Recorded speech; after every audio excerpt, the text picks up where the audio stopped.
Welcome to Building Games with Scratch 2.0. Scratch is a free, browser-based, multimedia programming environment. It's easy to learn, so whether you just want to make fun games or you are an educator looking for a way to engage kids, Scratch is serious fun. And we're going to start with a simple animation. In the next couple videos, we'll make a Scratch project that responds to input from the user, and we'll see how easy and useful it is to share our efforts with a very active online community. Follow along with me and you'll be amazed by what you can create and share by the end of the series. In upcoming sections, we'll make an arcade-style breakout game, a collect and avoid game, an escape the room point-and-click adventure, a tower defense game, and a maze game. But you probably want to get started, right? Okay, I do too. Scratch runs completely in any web browser that runs Flash. There's nothing to install. You start by going to scratchmit.edu.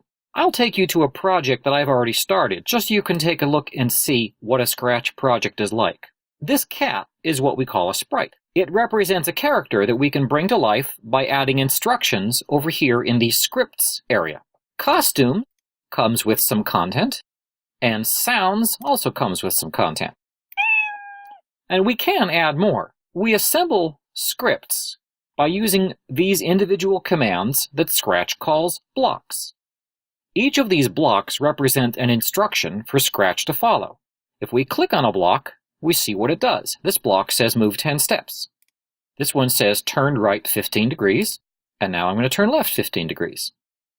In later videos, we'll learn more about what some of these other collections of blocks do. But for now, let's start new project. I'm going to sign out, and I'll show you what it looks like when you first go to scratch.mit.edu.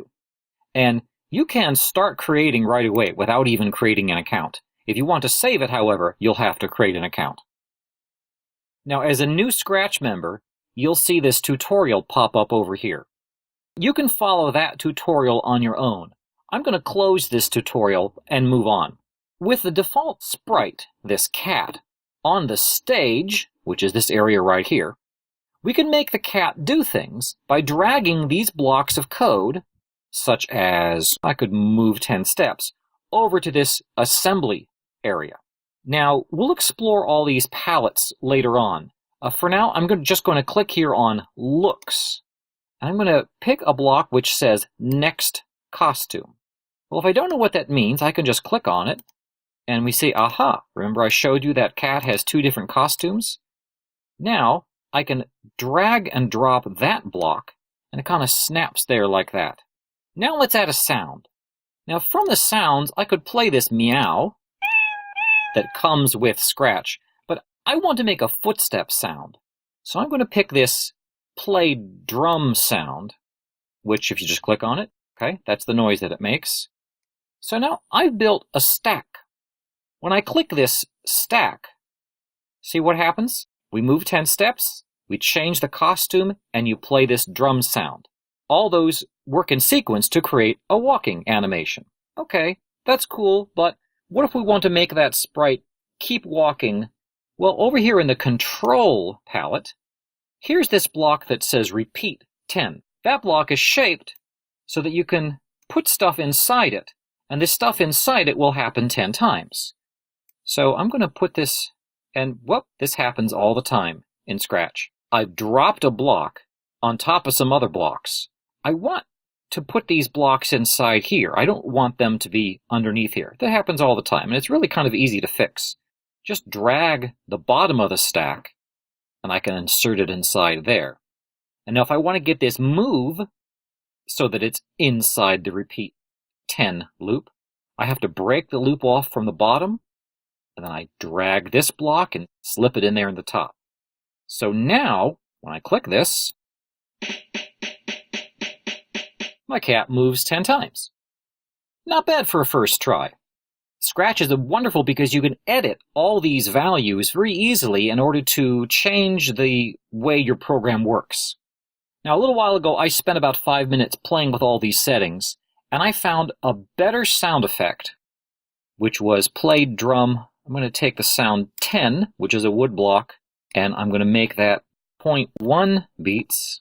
I want my character to take bigger steps, so I'm going to change it from a 10 steps to 20 steps, so he's going to move more quickly. And also, I want to make it so that the cat goes back to the center rather than eventually walk off the screen. So I'm going to go here to motion, and I will take go to, we'll put him at 0, 0, which is the center of the screen. And I'm going to go over here and grab this when green flag clicked. One of the traditional ways to start a Scratch program is by clicking here on this green flag. So let's do that. Now, I went through all that very quickly. In later videos, we'll go through the creation process much more carefully and more deliberately. But right now, my point was just to demonstrate how easy it is to tweak your code in Scratch, and you should feel free to experiment on your own. So we've learned about MIT's great educational programming tool Scratch, and in just a few minutes, we've learned how to animate a character. In the next video, we'll learn how to control a character with the keyboard. It's easier than you think.